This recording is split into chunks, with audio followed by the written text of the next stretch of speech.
Your Own Pen, a poem by Hanifa Menon. There's something that happens when I start to write. Must include all or doesn't seem right. But who is the writer that works through this hand?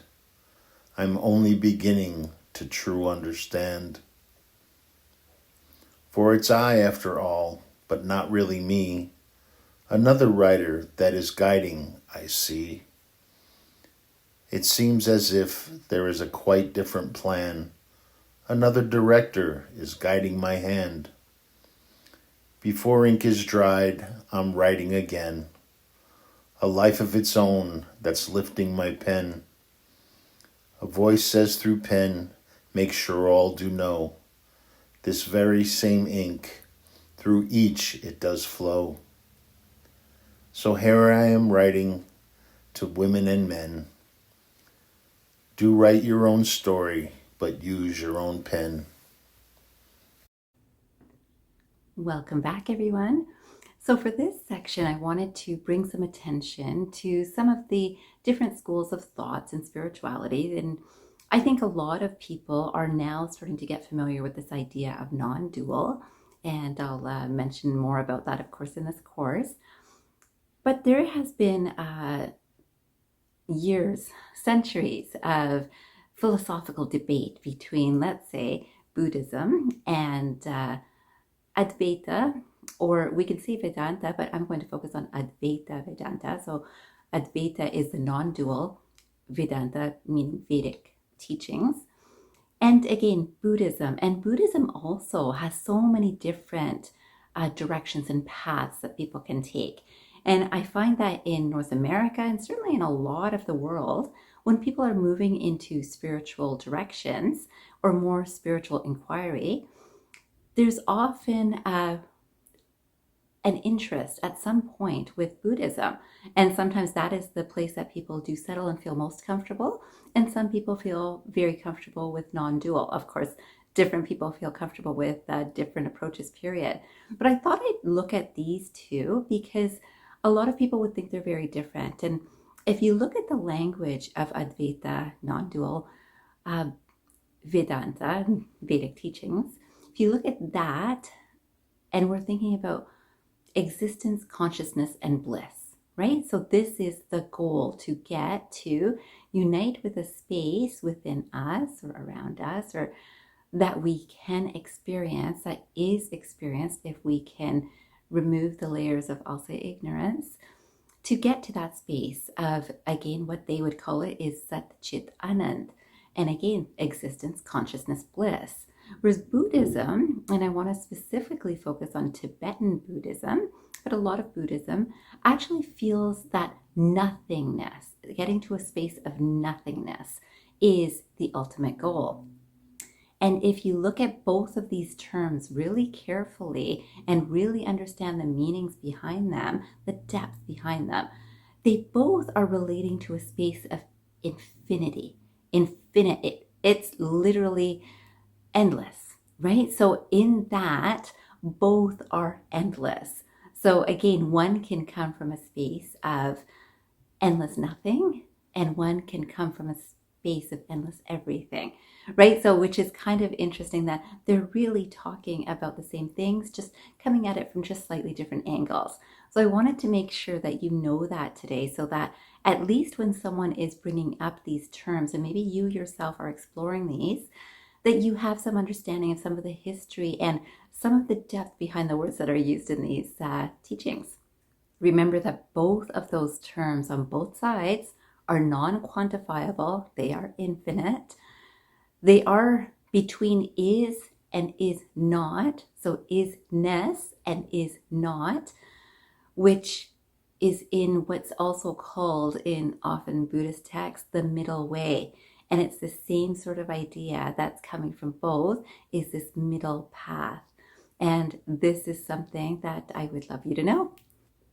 For both, the goal is ego transcendence. And for both, the goal is pure consciousness.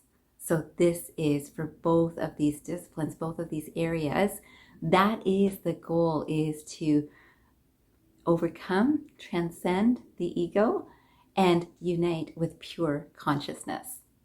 I hope that helped. I'll see you in the next section.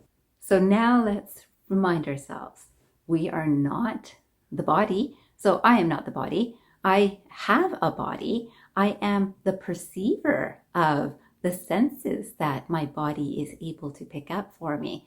So I know I am not the senses, but I am perceiving the senses, right? So my body is a sheath. It's one tool for which I have this existence, right?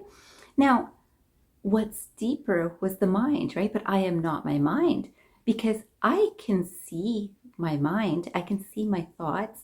I can see my feelings. I can see my understanding. I can see my awareness of my mind's thoughts and feelings and experiences, right?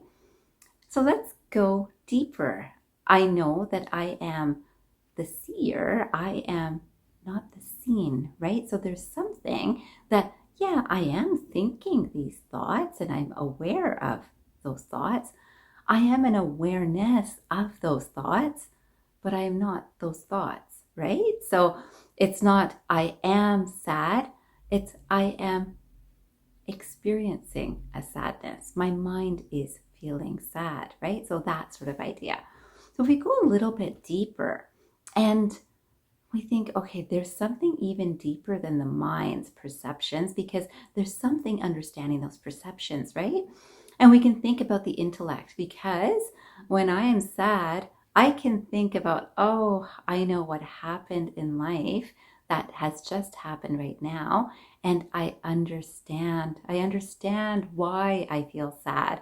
I understand why I feel tired, because I had a really long day and there was a lot of stress in my office. And so that deeper level of understanding, that's what I am. That is, I understand. That's my deeper awareness. So some could say I am the intelligence that's working through this body-mind complex. I am an intellect. So here we can ask some basic questions to see whether it is I that I'm looking for, this intellect. So we ask the simple question, does intellect change? Yeah, intellect does change, right? So what I understood yesterday is different than what I understand today based on the information I gained or remembered or contemplated. And so it does change. But the I that didn't know what I knew yesterday and knows what I know today is the same. It doesn't change. Is it something that we can be aware of? Am I aware of this difference that happened? That yesterday I didn't know something and today I know it. I'm aware of it. That's why I'm sharing with you, right? I'm aware that something has changed. That awareness is interesting, right? Because that awareness was aware when I didn't know, because I wanted to understand. And as I took time to understand, today I know. And I am still the same, the one that was aware that I was not aware yesterday, and the same one that is aware that I am aware today. This makes the intellect an object of awareness. It's an object. How about the awareness itself? Is it an object? No. It's awareness is not something that I can grasp onto. It's not something I can point out. It's not something I have an awareness that I didn't know something yesterday in my intellect. And with my intellect, I do know something today. So it is different. Again, the thing that is changeable is that object of awareness. What is not changeable is that awareness. There's also, I am aware of the intellect. Is the intellect aware of I? I don't believe so. It is I who is aware of this intellect. Yet, the deeper I, that intellect is not aware of I. That intellect is like a tool that, oh, I used my understanding to get to a place of understanding today because of an intention to sit down and contemplate and maybe meditate, maybe reflect, maybe put pieces together with my intellect. Yet the intellect does not know me. I know the intellect. So the intellect is also seen as one more layer, one more sheath, and this is not I. The intellect is not I. I am not the intellect. I am something beyond the intellect. So let's dig deeper to find out, who am I? What am I? That is this awareness behind everything. When we can say is that consciousness behind everything, right? So there's a layer called the sheath of bliss, the layer of bliss, and one more layer. That's what I am. So this is a space really of nothingness. And I will tell you that one of the ways that we all experience this space is in deep sleep. Now, are we aware of this state of bliss in deep sleep? Most people would say no. I know when I'm falling asleep. I know when I've got dream-filled sleep. So I know if I've had a good dream, I'll remember that. But in that deep sleep state, I don't know.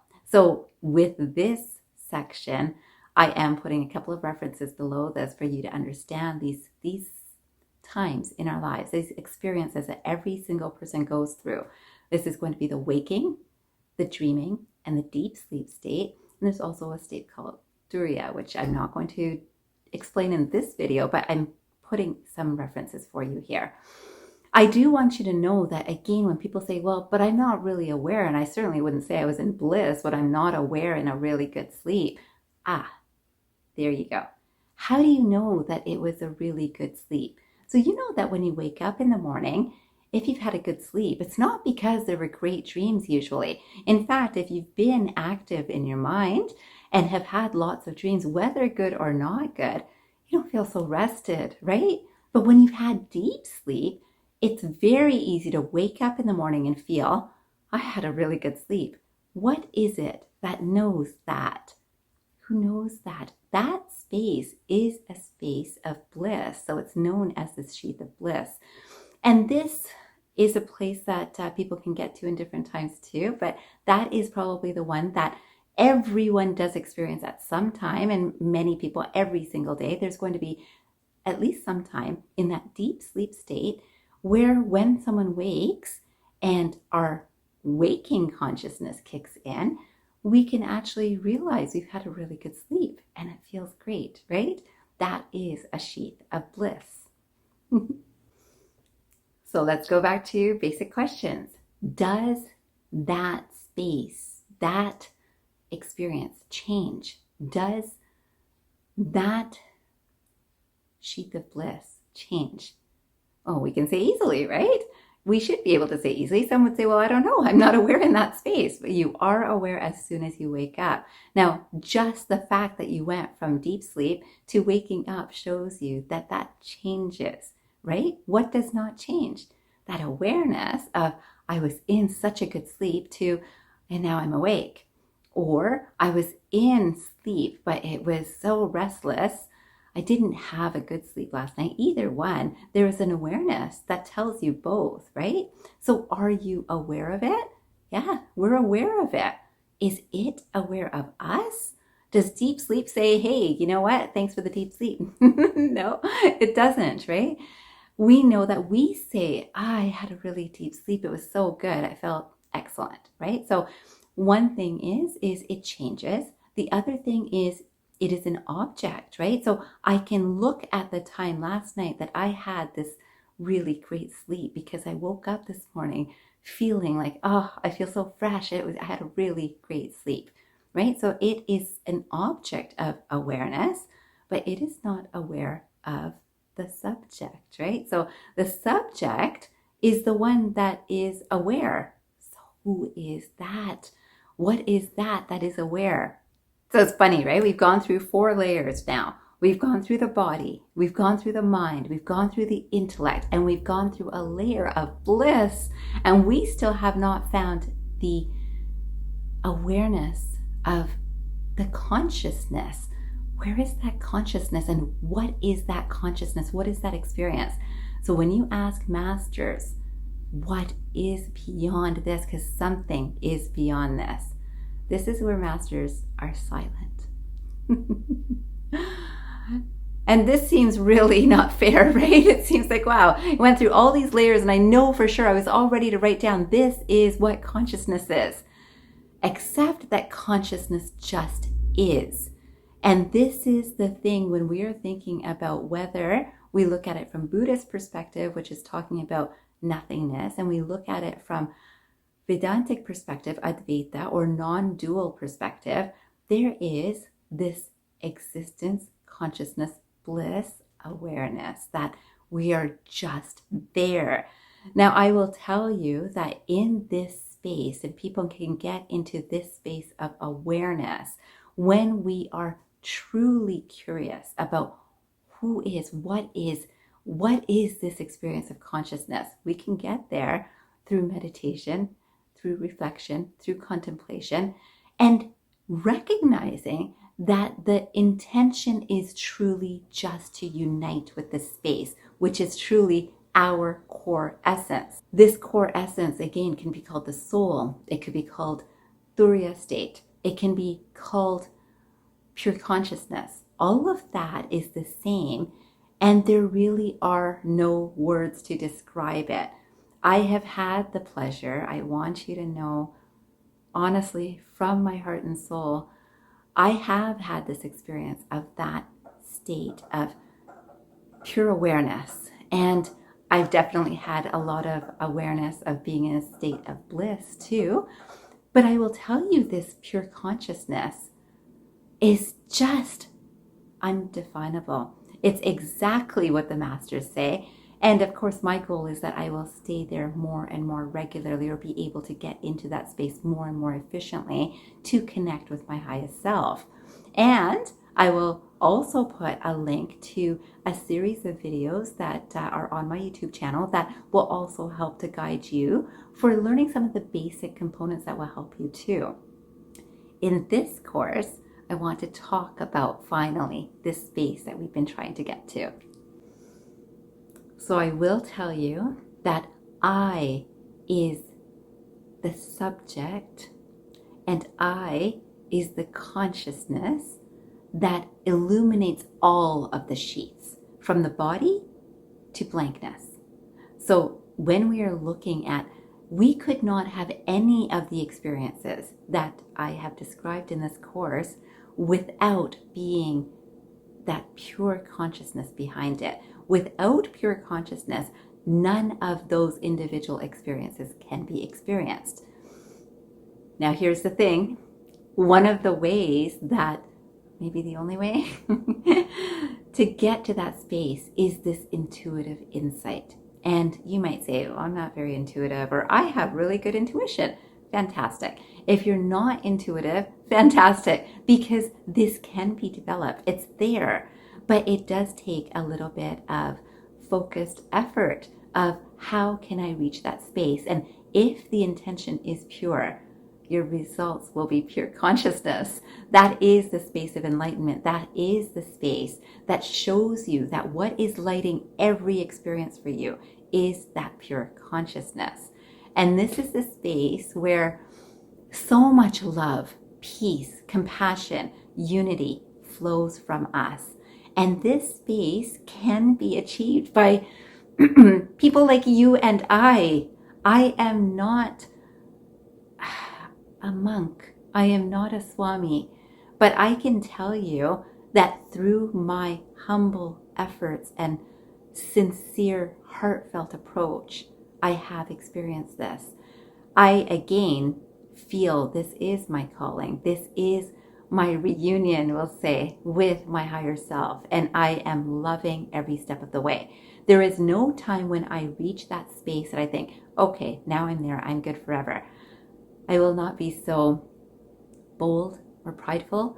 I will be very humbly sharing with you that it is good. It is such a good experience, even the journey up to those spaces. So as I'm still in this continuous journey of going up and down through this awareness of what is, and being aware of my objective mind, and then coming back into my spiritual mind, it is such a stark difference. But everything in my day-to-day experience has changed because of this work.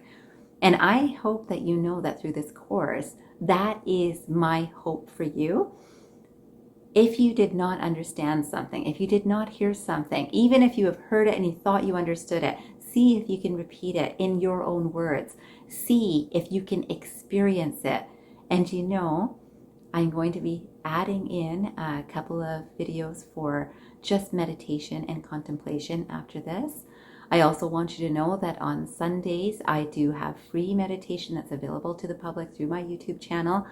But I want you to know that right here, you are able to learn this again and again and again. And anything that we need to learn, we need to go through the experience, right? So the things we choose to learn, we learn by choosing to learn it, right? Remember that it takes a mindful attention, that I choose to learn this. There's something that's drawing me, not just to be able to say from an ego perspective that I've done this and I know that.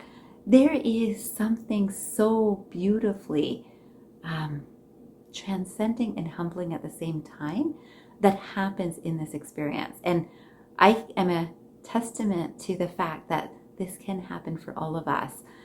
I'm hoping that you will go through this course regularly and see that you too can get to that space, how long you choose to stay there, and how much you make it part of your existence, consciousness, and bliss, or let's say how much you allow existence, consciousness, and bliss to be part of your life experience through this form will be up to you.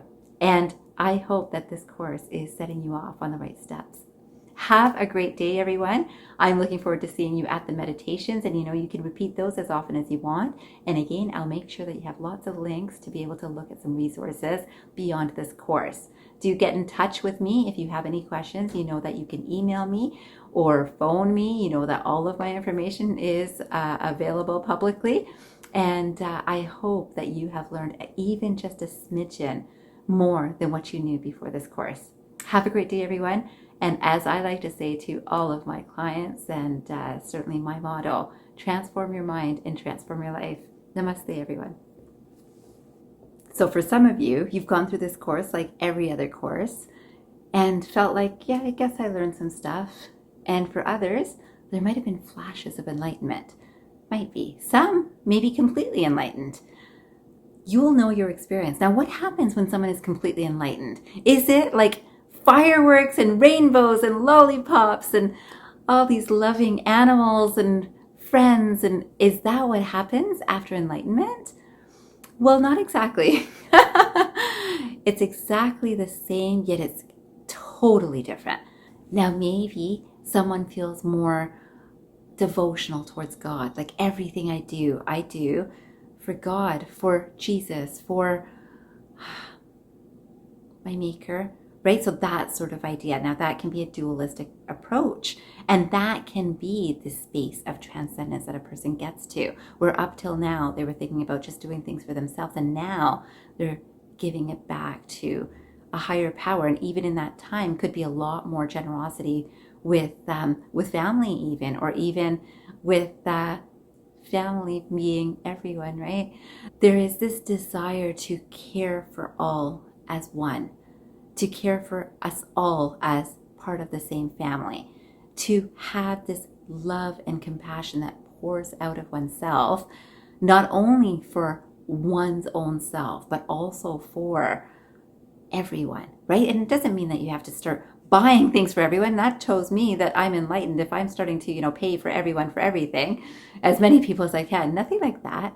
You will work with the tools that you've got and the life that you've got and the experience that you've got. But I can tell you that in this space of pure consciousness, remember, we're working towards existence, consciousness, and bliss.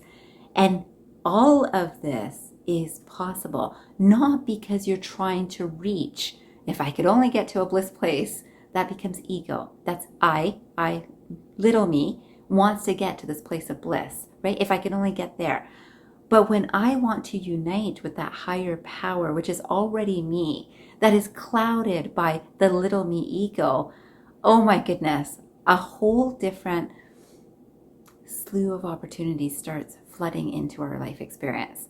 And of course, this also reflects our, I believe, energetic space that is emanating from us in terms of our higher vibrational energy. So we'll think of things like peace, love, compassion. All of those things have very high vibrational values. And I will put a couple of links of books that might be interesting to you to read, to think about those concepts or contemplate those too. But I will tell you that someone who is fearful or angry or frustrated is in a very low vibrational energy. And it takes a lot of that to create an overall low vibrational energy in our society. And we would think, I'm quite aware of quite a few people who have, anger, frustration, grief, sadness, fear, all of those lower vibrations. It's a lot of it that we notice. And it only takes a very few people to be in these higher vibrations. This place of peace, this place of joy, this place of bliss, this happiness, this love, this compassion, any of these are lifting up our own personal energies and then the energies of the world around us. And again, I will put a couple of links so that you have this awareness of things that you can read that will actually help push you along or nudge you along towards the space. And I can tell you, you will love it. You will love it. I have no doubt of saying that to you. If you truly allow yourself to let go of your mind and embrace your soul and higher self. I hope that this course has helped you just a little bit to do just that. So then here, I now is the eternal and free. I have always been free. I am pure consciousness. I am existence, consciousness, and bliss. And I know we all are. I hope you find this within you and reclaim what is truly yours. Thank you for joining me with this course.